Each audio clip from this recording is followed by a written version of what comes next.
நம்ம நிறைய ஷேப்ஸ் பற்றி படிச்சிருப்போம் மேக்ஸில். அந்த ஷேப்பில் ரெக்டாங்கிள், ஸ்கொயர், இதில் என்னென்னலாம் ஷேப்ஸ் இருக்குது?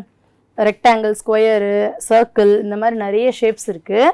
இந்த ஷேப்ஸ்லாம் ஏன் படிக்கணும், ஏன் அது இம்பார்ட்டண்ட் அப்படின்றத பற்றி தான் இன்றைக்கி நம்ம ஃபுல்லாக பார்க்க போகிறோம். சரி, இப்போ நம்ம இதில் இல்லாத ஒரு ஷேப்பு பற்றி படிக்க போகிறோம். அது என்ன ஷேப்? ஜஸ்ட் கெஸ் பண்ணி பாருங்கள். Parabolic shape. இந்த பேரபோலிக் ஷேப் வந்து எங்கே யூஸ் ஆகுது அப்படின்னு சொல்லி பார்த்தோம்னா கார் ஹெட்லைட். நான் ஜஸ்ட்டு திங்க் பண்ணி பாருங்கள். நைட் டைம் ஒரு காரில் நம்ம ட்ராவல் பண்ணிகிட்ருக்கோம்.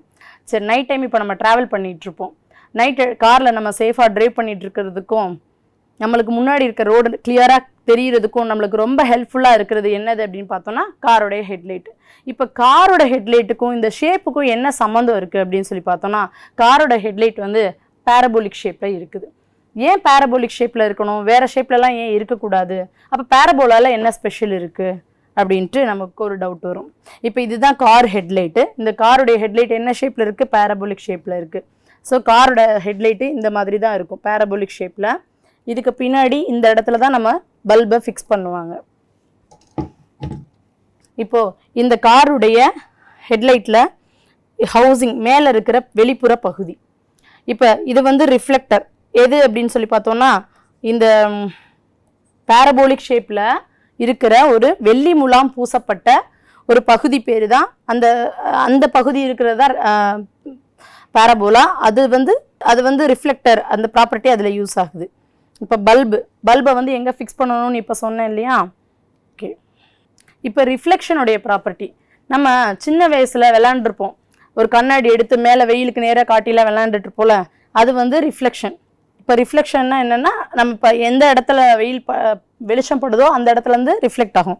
இப்போ பேரபோலாவுக்கும் ரிஃப்ளெக்ஷனுக்கும் என்னென்னா, பேரபோலாவுடைய எந்த இடத்துல வெளிச்சம் பட்டாலும், ஒரு லைட்டை ஃபிக்ஸ் பண்ணுறோமா, இப்போ இந்த லைட்டில் இருந்து எந்த இடத்துல வெளிச்சம் பட்டாலும் அது வந்து என்ன பண்ணுன்னா பேரலல் டு த ஆக்சிஸாக இருக்கும். பேரலல் டு த ஆக்சிஸ்னால் அது ஒரு ஸ்ட்ரைட் லைனாக கன்வெர்ட் ஆகி நம்மளுக்கு இந்த மாதிரி கிடைக்கும். இப்போது இந்த கார் ஹெட்லைட்டில் பல்பு இருக்கு இல்லையா, இந்த பல்பில் இருந்து வர லைட்டு பேரபோலிக் ஷேப்பில் இருக்கிற ஒரு பளபளப்பான வெள்ளி முலாம் பூசப்பட்ட பேரபோலிக் ஷேப்பில் இருக்கிற ரிஃப்ளெக்டரில் என்ன பண்ணுன்னா எல்லா இடத்துலையும் லைட்டு படும். நான் என்ன சொல்லியிருந்தேன், ரிஃப்ளெக்டருடைய பேரபோலிக் ஷேப்போட ரிஃப்ளெக்டரோட என்ன ப்ராப்பர்ட்டினா, எங்கே பட்டாலும் அது ஸ்ட்ரைட் லைன்ஸாக மட்டும்தான் போகும். அதனால தான் நம்மளுக்கு என்ன தெரியும்னா, ரோடு நேராக நம்மளுக்கு பார்க்கும் பொழுது ரோடு வந்து என்ன கிளியராக முன்னாடி இருக்க நேர்கோடுகளாக இருக்கிறதுனால அது வந்து நேராக நம்மளுக்கு தெரியுது. இப்போ பேரபோலா எப்படி வரையலாம் அப்படின்னு சொல்லி பார்க்க போகிறோம். இப்போ this is x axis and this is y axis. இப்போ நான் ஒரு ஃபிக்ஸ்டு பாயிண்ட் சூஸ் பண்ணுறேன், அடுத்து ஒரு ஃபிக்ஸ்டு லைன் சூஸ் பண்ணுறேன்.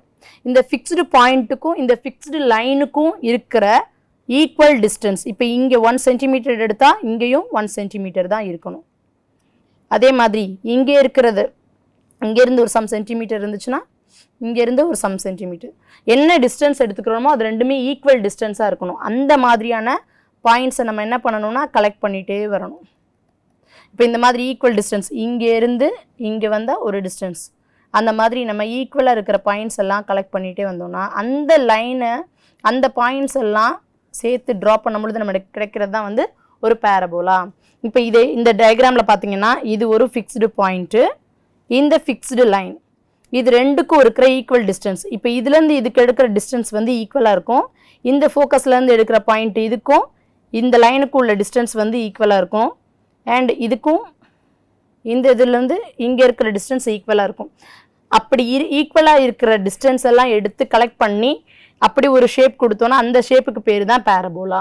அப்போ அந்த பேரபோலாவில் என்ன ஃபார்முலா படிச்சிருப்போம்னா y² = 4ax அப்படின்னு ஒரு ஃபார்முலா படிச்சிருப்போம். இப்போ தெரியுதா? இப்போ ஸ்ட்ரைட்டாக போகுது, இது எக்ஸ் ஆக்சிஸ், இது ஒய் ஆக்சிஸ். இந்த எக்ஸ் ஆக்சிஸ் ஒய் ஆக்சிஸில் ஒரு ஃபிக்ஸ்டு பாயிண்ட். இந்த ஃபிக்ஸ்டு பாயிண்ட்டை பற்றி ஏன் நம்ம ரொம்ப பேசிக்கிட்டே இருக்கோம்னா, இந்த ஃபிக்ஸ்டு பாயிண்ட்டு தான் நம்மளுடைய ஃபோக்கஸ். இந்த ஃபோக்கஸில் நம்மளோட பல்பை ஃபிக்ஸ் பண்ணும் பொழுது, காரில் இருக்க பல்பை நம்ம ஃபிக்ஸ் பண்ணுறோம். ஃபிக்ஸ் பண்ணும் பொழுது என்ன ஆகும், இந்த ஃபோக்கஸில் இருக்கிற லைட்டு வந்து எல்லா பக்கமும் டிஸ்ட்ரிபியூட் ஆகும். எல்லா பக்கமும் டிஸ்ட்ரிபியூட் ஆகும்போது நான் என்ன சொல்லியிருந்தேன்னா, காருடைய ஹெட்லைட்டு பேரபோலிக் ஷேப்பில் இருக்கிறதுனால இந்த இருந்து எல்லா இடத்துலையும் படும் பொழுது இந்த லைட்ஸ் வந்து பேரபோலாலேருந்து ஆக்சிஸ் டு தி சிமெட்ரியாக இருக்கும். அதனால எந்த இடத்துல பட்டாலும் அந்த லைட்ஸ் வந்து என்னவாக இருக்கும், ஸ்ட்ரைட் லைன்ஸாக நம்மளுக்கு கன்வெர்ட் ஆகி ரோடு நம்மளுக்கு கிளியராக நம்மளால் பார்க்க முடியுது. ஒரு நிலையான புள்ளி மற்றும் ஒரு நிலையான கோடு, இதுதான் அந்த ஃபோக்கஸ் பாயிண்ட். நிலையான புள்ளி, இந்த டைரக்ட்ரிஸ்க்கு ஒரு நிலையான கோடு. இந்த ரெண்டு கோட்டில் ஒரு புள்ளிக்கும் ஒரு கோட்டிற்கும் இடையில சமதூரத்திலேயே இருக்கணும், வேற வேற டிஸ்டன்ஸாக இருக்கக்கூடாது. சமதூரத்தில் இருக்கிற மாதிரி இயங்கும் ஒரு புள்ளி அந்த புள்ளியின் இயங்கு வரை தான் என்ன சொல்றாங்கன்னா பாரபோலா, பரவளையம் அப்படின்னு சொல்லலாம். அப்போ இப்போ இதில் எந்த பாயிண்ட் பார்த்தாலும் dr ஈக்குவல் டு எஃப்ஆர் அப்படின்னு இருக்கும். இதனுடைய டிஸ்டன்ஸும் எப்பயுமே ஈக்குவலாக தான் இருக்கும். அந்த பேரபோலாவோட எந்த இடத்துல அந்த லைன் படுதோ அந்த இடத்துக்கும் அந்த குவியத்திலிருந்து எங்கே படுதோ அந்த டிஸ்டன்ஸும் ஈக்குவலாக தான் இருக்கும். இப்போ காருடைய ஹெட்லைட்டை வேற என்ன யூஸ் இருக்குது இதனால அப்படின்னு சொல்லி பார்த்தோம்னா, இப்போ நம்ம காரில் நைட்டு ட்ராவல் பண்ணிட்டு இருக்கோம். அப்போ நைட் ட்ராவல்னாலே நம்மளுக்கு முக்கியமாக தேவைப்படுறது லைட்டு தான். அந்த லைட்டு நம்மளுக்கு நேராக ஸ்ட்ரெயிட் லைன்ஸாக காட்டுறதுனால நம்மளால் காரை சேஃபாக ட்ரைவ் பண்ண முடியுது. இப்போ சப்போஸ் காரில் லைட்டே இல்லை அப்படின்னா என்ன நடக்கும், ஒன்றும் இல்லை, ஆக்சிடெண்ட் தான் நடக்கும். முன்னாடி எந்த வண்டி போகுதுன்னே நம்மளால் தெரியாது, அதனால இங்கே வந்து ஆக்சிடெண்ட் ஆகிடும். இப்போ காரில் வேறு எதுக்கு யூஸ் ஆகும்னா, இப்போ நம்ம போய்கிட்டு இருக்கிறோம், காரில் போயிட்டு இருக்கும் போது நம்மளுக்கு முன்னாடி ஹெட்லைட் தெரிகிறதுனால இப்போ சப்போஸ் ஒரு வேகத்தடையோ ஸ்பீட் பிரேக்கரோ இல்லை முன்னாடி ஏதோ ஒரு பள்ளமோ குழியோ ஏதோ இருக்குது அப்படின்னா அதை நம்மளால் பார்க்க முடியும். பார்த்துட்டு நம்ம சேஃபாக காரை டிரைவ் பண்ணி கொண்டு போக முடியும். இதுதான் காருடைய ஹெட்லைட்டோட யூசஸ். இப்போ இந்த பேரபோலாவோட அப்ளிகேஷன்ஸ் வேறு என்னென்ன இருக்குது அப்படின்னு சொல்லி பார்த்தோம்னா, சேட்டலைட் டிஷஸ். நம்ம என்ன சொல்லியிருந்தேன் அப்படின்னா, ஒரு பேரபோலாவுடைய எந்த இடத்துல பட்டாலும் லைட்டு வந்து எந்த இடத்துல பட்டாலும் அது வந்து என்ன ஆகும், ரிஃப்ளெக்ட் ஆகி ஸ்ட்ரைட் லைன்ஸாக போகும் அப்படின்னு சொல்லியிருந்தேன் இல்லையா. இப்போ இதோடைய அப்படியே ரிவர்சல்லாம், இப்போ ஒரு சேட்டலைட் டிஷ் ஃபிக்ஸ் பண்ணியிருப்போம் நம்ம மாடியில், நிறைய பேர் எல்லாருமே பார்த்துருப்போம்ல மாடியில் உட்காந்துருக்கும் போது. அப்போ இந்த சேட்டலைட் டிஷ்ஷஸில் நிறைய சிக்னல்ஸ் மேலேருந்து நம்மளுக்கு சேட்டலைட்லேருந்து நிறைய சிக்னல்ஸ் வரும். அந்த சிக்னல்ஸ் எல்லாம் அந்த பேரபோலிக் ஷேப்பில் படும்பொழுது அங்கேருந்து நம்ம அந்த ஃபோக்கஸ் பாயிண்ட்டை ஃபைண்ட் அவுட் பண்ணி அந்த ஃபோக்கஸ் பாயிண்டில் நம்ம ரிசீவரை வைக்கும் பொழுது அந்த ரிசீவர் வழியாக நம்மளுக்கு அந்த சிக்னல்ஸ் எல்லாம் ஒரு இடத்துல ஃபோக்கஸ் ஆகுது இல்லையா. அதனால தான் நம்மளுக்கு டிவி வந்து கிளியராக அந்த சேனல்ஸ் நம்மளால் கிளியராக பார்க்க முடியுது. சோலார் குக்கிங்கும் இந்த சேம் கான்செப்ட் தான்.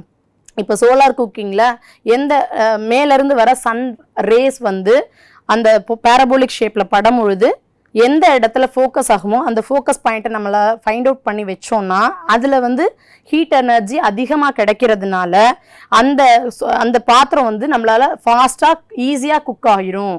அதனால நம்ம வந்து இந்த பேரபோலிக் ஷேப்பை யூஸ் பண்ணுறோம். சரி, இப்போது நம்ம டெய்லி பார்க்கும்போது வேறு எந்தெந்த இடத்துலலாம் பேரபோலிக் ஷேப்ஸ் பார்த்துருப்போம் யோசிச்சு பாருங்கள்.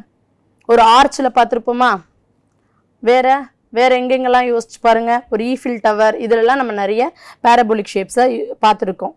இப்போ பேரபோலிக் மைக்ரோஃபோன்ஸ் வந்து எங்கே ஒர்க் ஆகுது அப்படின்னு சொல்லி பார்க்க போகிறோம். இப்போ பேரபோலிக் மைக்ரோஃபோன்றது ஒரு பேர்ட்ஸை பற்றி படிக்கிறாங்க அப்படின்னு சொல்லி வச்சுப்போம்.